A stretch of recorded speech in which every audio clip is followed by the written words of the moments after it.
بسم اللہ الرحمن الرحیم۔ السلام علیکم۔ آج ایک تلخ لمحہ یہاں پہ ہم سارے اکٹھے ہوئے ہیں، ایک استاد جنہوں نے اپنی زندگی کے 33 سال اور 3 دن ایجوکیشن ڈپارٹمنٹ کو وقف کیے، تو سارے ہم ان کے اعزاز کے لیے یہاں پہ اکٹھے ہوئے ہیں، اور وہ میرے استاد کے ساتھ ساتھ میرے والد بھی ہیں، اور I would say that کہ آپ نے اپنی زندگی میں ایک ریئل ٹیچر، ایک استاد کے معنی کو اجاگر کیا ہے۔ اپنی پوری زندگی میں he has been very hard working, committed and loyal۔ Nelson Mandela نے کہا تھا کہ education is the most powerful weapon which you can use to change the world، کہ تعلیم ایک طاقتور ہتھیار ہے جس سے آپ دنیا کو تبدیل کر سکتے ہیں۔ تو آپ نے اس طاقتور ہتھیار سے اپنے طالب علموں کو لیس کیا، ان کو ایک ذمہ دار شہری بنایا، جن کی مثال آپ کے سامنے ہے، اور ہمارے ساتھ یہ ڈاکٹر یاسین صاحب بیٹھے ہوئے ہیں، اور یہ ان کے بہت لائل اسٹوڈنٹ رہے ہیں، اور جہاں بھی ملتے ہیں اور بڑے ادب سے بڑے پیار سے گفتگو کرتے ہیں، اور مجھے بھی بڑا پراؤڈ ہوتا ہے جی کہ میں ایک ایسے استاد کا بیٹا ہوں جنہوں نے اپنی زندگی میں بہت محنت کی ہے۔ ارسطو نے کہا تھا کہ استاد والدین سے زیادہ قابل عزت ہوتا ہے، کیونکہ استاد والدین جو ہے بچے کو اس دنیا میں لانے کا سبب بنتے ہیں، اور جو استاد ہوتا ہے ان کو زندگی جینا سکھاتا ہے۔ تو آپ نے اپنی پوری زندگی میں نہ گرمی دیکھی ہے نہ سردی دیکھی ہے، بارش میں بھی آج میں پہلی بار یہاں پہ آیا ہوں تو میں حیران ہو گیا ہوں کہ یہ بارش میں یہاں پہ چل کے آتے تھے، اور میں I would say that کہ میرے لیے بہت مشکل تھا کہ اگر میں یہاں پہ جاب کرتا،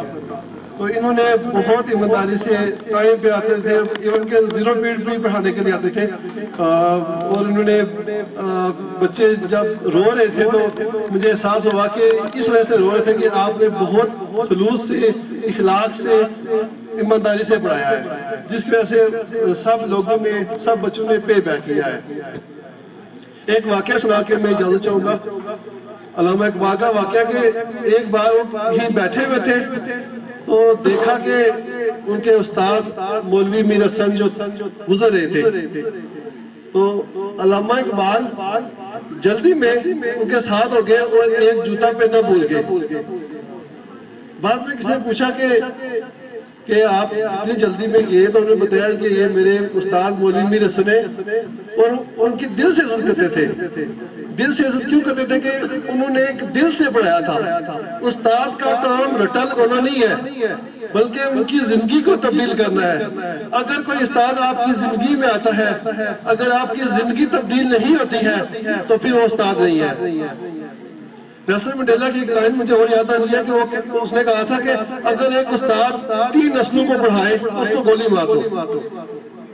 کیونکہ اگر وہ اچھا نہیں پڑھا رہا تو اس نے 3 نسلیں تباہ کی ہیں۔ اگر اس نے اچھا پڑھایا ہے، ٹھیک ہے، اگر اس نے ایک نسل پہ بھی ایفیکٹ ڈال دیا ہے تو اس نے اپنا کام کر دیا ہے۔ تو I would say that کہ انہوں نے بہت محنت کی ہے، جس کا رزلٹ آپ کے سامنے ہے۔ On the behalf of my family میں سب کا شکریہ ادا کرتا ہوں کہ آپ نے ایک بہت خوبصورت محفل کا انعقاد کیا، اس میں گورنمنٹ اسکول ماریہ کا اسٹاف کا، صدر معلم کا شکریہ ادا کرتا ہوں کہ انہوں نے اتنے اچھے محفل کا انعقاد کیا۔ حبیب الرحمان صاحب، ایو صاحب، صدر معلم صاحب میرے استاد بھی ہیں، مجھے یاد ہے کہ ہمیں 9th 10th میں میتھ پڑھایا کرتے تھے، اور آج بھی ایسے ہی ہے جیسے 2005 میں تھے۔ تو بہت پیار کرنے والے ٹیچر تھے، اور سب کا میں شکریہ ادا کرتا ہوں، میں اپنے خاندان کی طرف سے، سب کی طرف سے شکریہ ادا کرتا ہوں کہ آپ نے میرے والد صاحب کی ریٹائرمنٹ موقع کو بہت یادگار اور بہت خوبصورت بنایا۔ میں آپ سب کا بہت شکریہ ادا کرتا ہوں۔ Thank you.